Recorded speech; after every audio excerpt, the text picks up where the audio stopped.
Thank you so much, Surabhi. Thank you for that nice introduction. Good morning, everyone.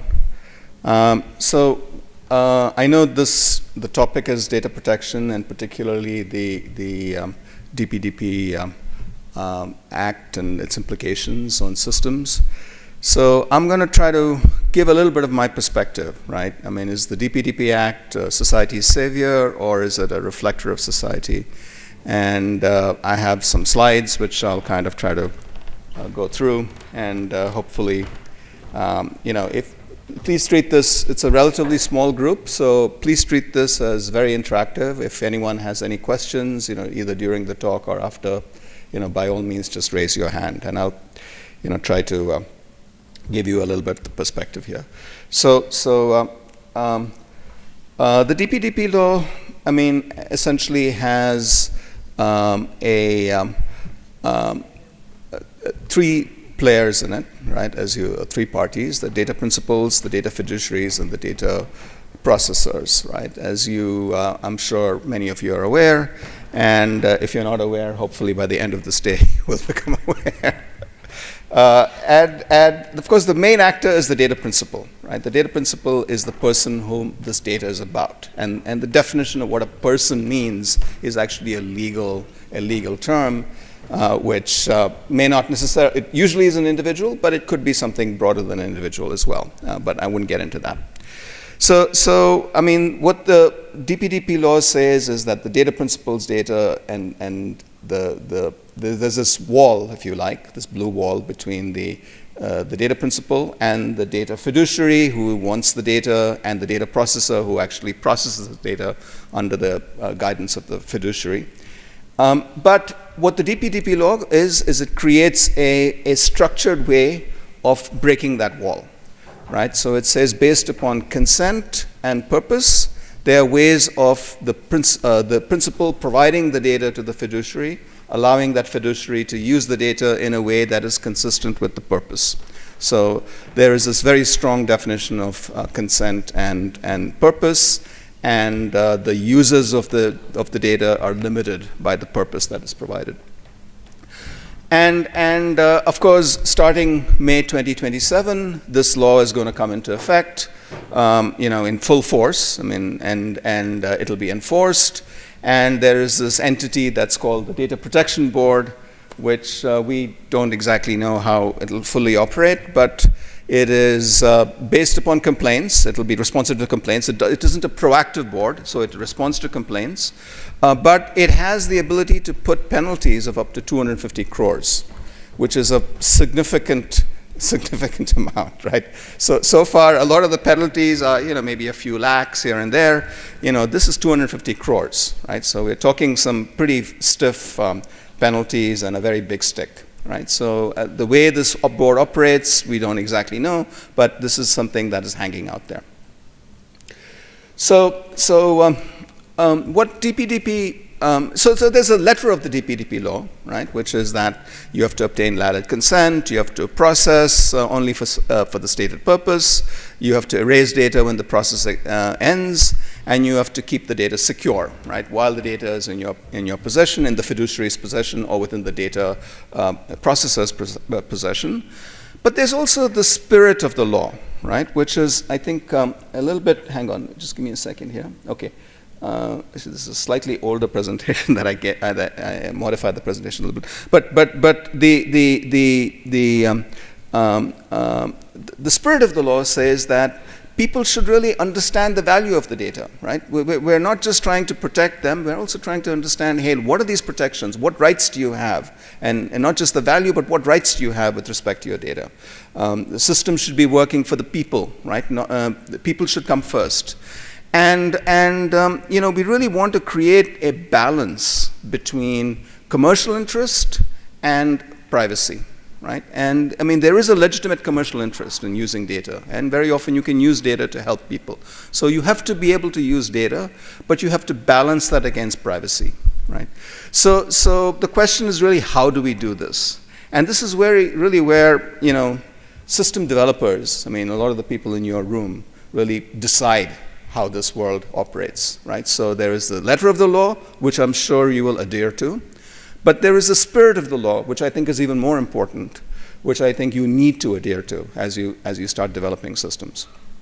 So, as I said, the what we will do, the should be is the spirit, but the how, right? How this is actually implemented is really determined by you.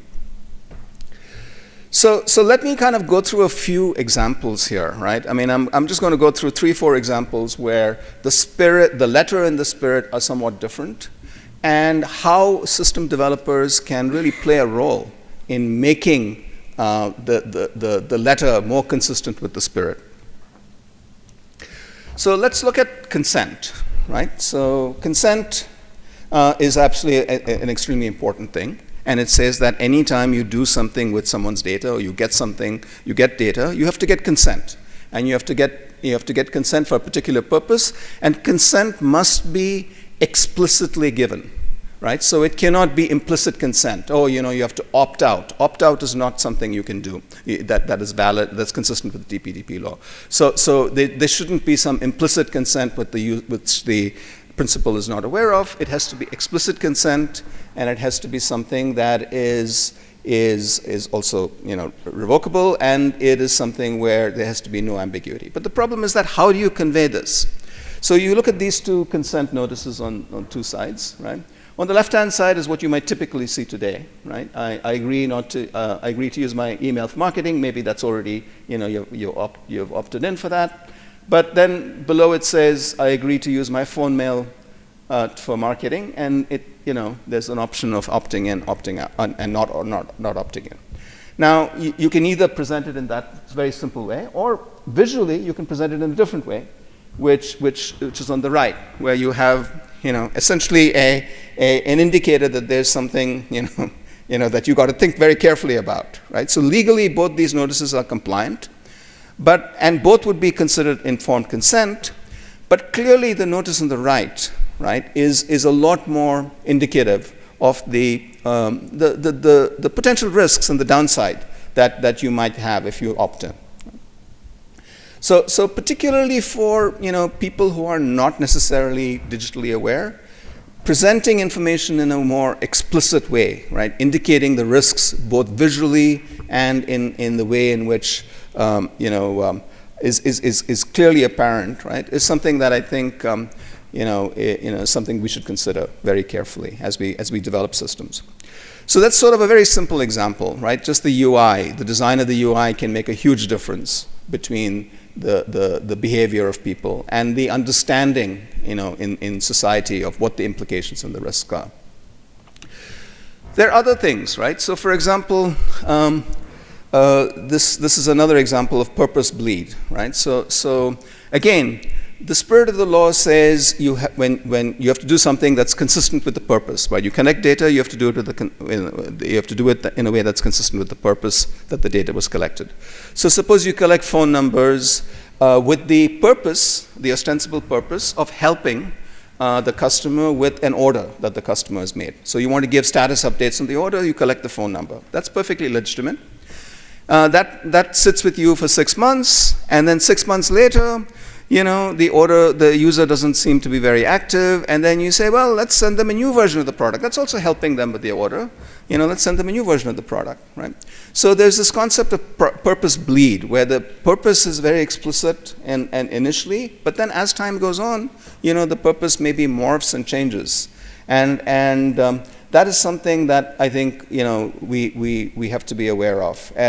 And the data should be limited in time. And even if it's explicitly not indicated that there is a limit to the data, I think some of the designs of what we do has to be consistent with that spirit, if you will, not necessarily the letter of the law. Inferred data, right? Another thing that is extremely pertinent and relevant, right? So I mean, the DPDP law, protects explicit data, right? But it doesn't say anything about inferred data, right? So for example, there are some cases on the left. These are taken from actual news articles, right? Where an American department store, Target, right, it figured out that a teenage girl was pregnant because, of some of the purchases that she was making, before, her family actually knew. And started mailing her at her house, products which are, relevant for a pregnant woman. And that immediately caused a huge breach of privacy, right? So that's sort of, inferring from her purchases, her situation. There are many other things like that, right? So, for example, I was working with the Smart City mission, right, a few years ago on building a platform for sharing data, and they had put traffic sensors in different cities, and they were concerned a little bit about the privacy of the traffic sensors. So it was incredibly context sensitive. So, for example, if you put a traffic sensor, say on MG Road, right, where there are literally hundreds of cars going every minute, that is completely anonymous, right? It just tells you the number of cars that are going by in any minute. It, whether it's 100 or 200, depending upon rush hour, there's no privacy issue there. On the other hand, if you take that same sensor, exactly the same data, and you put it onto let's say a small little road where there are only 2 houses, right? Then immediately there's a privacy issue, right? Because all of a sudden, I mean, you can imagine, the information from that sensor is really telling you, are these 2 people, the 2 houses, are they, what is the traffic to and from 2 houses, and that is clearly a privacy breach. So there's this notion of inferred data, which of course has been there for some time, but particularly as AI systems become more and more prevalent, this becomes more and more of an issue. So guarding against inferred data, right, and using and creating privacy issues through inferred data is something that we have to consider and as we design systems.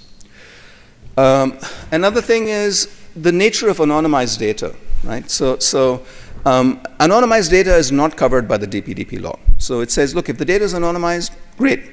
Do whatever you like with it, no problem. But it doesn't precisely tell you, really how you should anonymize the data, right? So for example, I have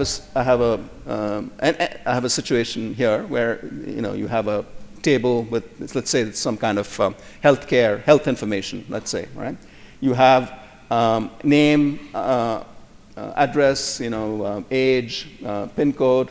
Maybe what you do is you anonymize the name and address, and you replace it with some identifying string, and that would be considered anonymized data under the DPDP law, and it will be not covered under the DPDP Act. Similarly, public data, right? Things like voter rolls, some land records, some of those things are also explicitly excluded under the DPDP Act. But the thing is, you can put these 2 together, right? You can take this anonymized data, you can combine it with public data, and then you can actually infer the actual names and the actual addresses that are underlying this anonymized data. And people have done this. You can get back up to 40% of the original data by simply combining publicly available records with anonymized data. So this is, again, a huge risk, and it says that the nature of anonymization has to be very well carefully thought through. You cannot have something which is subject to these kinds of attacks. The data deletion, right? Another example where the spirit and the letter might be different, right? So what the law says is that you have to allow people to delete their data, and fine, so after some time, somebody provides some data, personal data, and then 2 months later they say, hey, sorry, delete it. Of course, most people will not bother to do that, right? But let's say they do. You delete the data.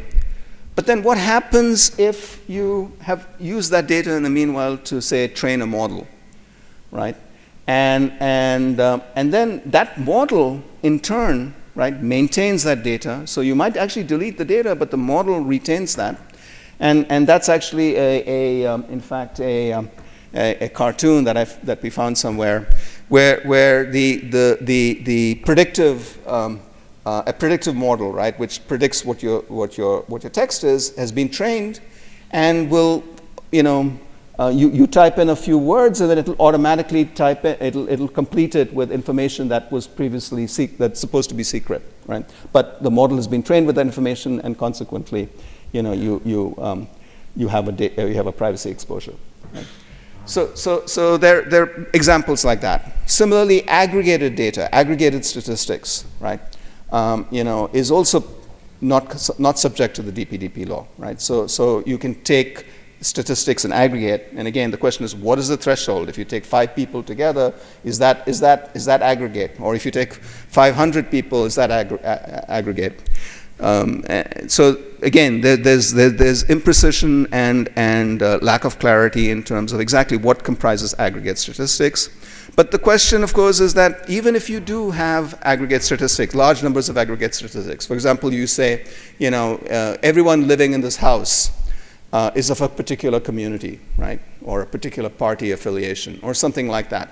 That immediately tells you, right, everyone in that house is of a particular community, and that gives a lot of information about every individual in that house, which is aggregate statistics, so it's not protected under DPDP, but it is something that potentially can be a privacy breach. I'm sure a lot of you, are, vibe coders, and again, there are inadvertent leakages here, right? With vibe coding, you can use, what looks like a perfectly benign vibe coded system might actually be invoking an LLM sitting in China or in the US, or some LLMs out there with unknown policies, and that in turn causes security breaches and exposure of data, right? That you may not be aware of. Right? You may not be, when you actually use the system, you might be exposing data in ways that you're not aware of. So these are some of the kind of inadvertent or explicit concerns that we might have. And this is the difference between, the spirit, the letter and the spirit of the law, right? And this is where system developers, people actually building, implementing systems make a huge difference. So the good news, of course, is that there's lots of tools and lots of capabilities that help in terms of making the letter and the spirit closer. And these are typically referred to as privacy-enhancing technologies. So I know that Sorabi and others have been very much involved in the space. There are ways in which you can protect the data in provably secure ways, right? So for example, there are trusted execution environments, which are hardware-based protectors of data, where you guaranteed deletion, you're guaranteed purpose limitation. So using these kinds of techniques actually ensure that the data is treated in a way that's more akin to the spirit of the law as opposed to the letter of the law. So these things are available today. They're well understood, and they actually don't add a lot of overhead. And the overhead in terms of the computational additional load that's placed upon these your workloads is relatively small, right? So this is a reasonably mature technology. And then there's other technologies, like for example, there's SMPC, Secure Multi-Party Compute, which is sort of a software version of a trusted execution environment. This requires hardware. This can be done entirely with software. It adds considerably more overhead and is still, I would say, in a emerging state. But again, it does guarantee deletion and purpose limitation. There are federated learning models where you don't have, you basically distribute the learning out to the edges of the network, and you have learning done, and then some kind of model aggregation subsequently. That minimizes the movement of data and exposure to data, right? And there, of course, there are other techniques like homomorphic encryption that allow you to do computation in the encrypted domain, right? So you don't have any exposure to the data at all, so you don't have to decrypt data before you actually process it. Of course, this is also a very emerging space, and things like secure disclosure control, which provide advanced anonymization techniques. So these are all the kinds of things that I wanted to just share with you, there's a big difference between the spirit and the letter of the law.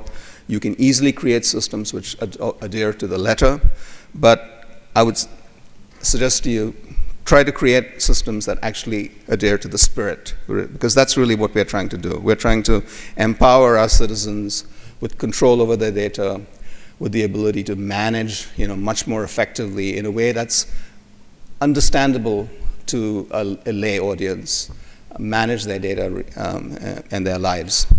So, and I think these things can be achieved, and hopefully we can use some of the techniques that I've talked about to help us create a better world as we move forward. Thank you.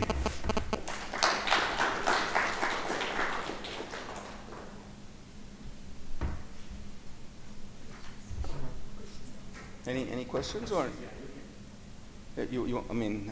yeah, by all means, please. I have a couple of questions.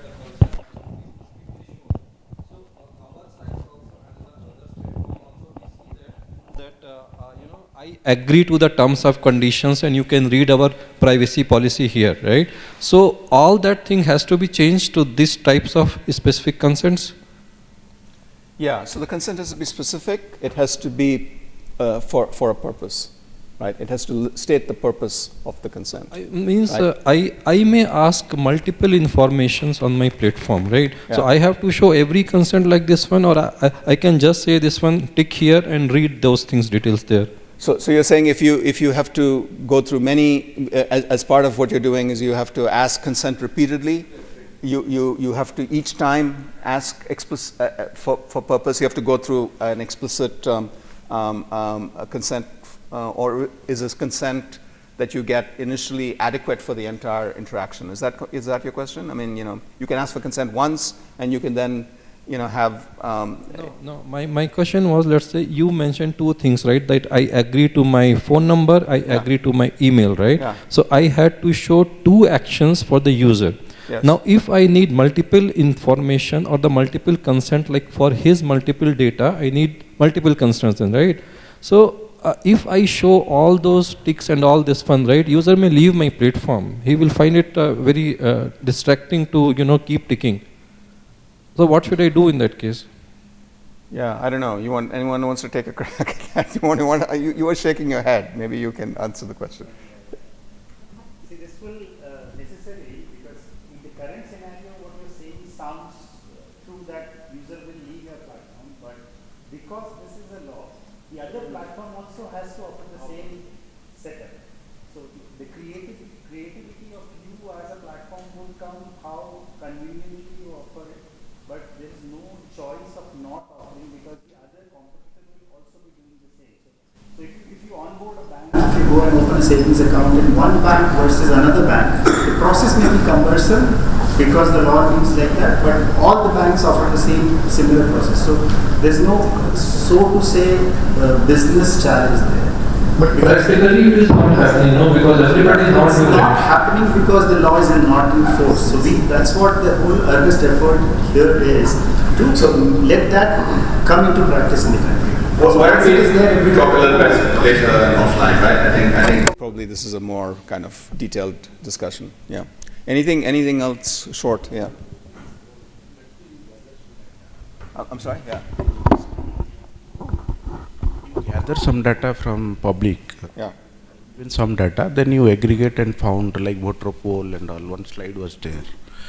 Then I able to figure it out whether his personal data, because I correlate, because some information I got from voter roll and some information I collected explicitly. Yeah.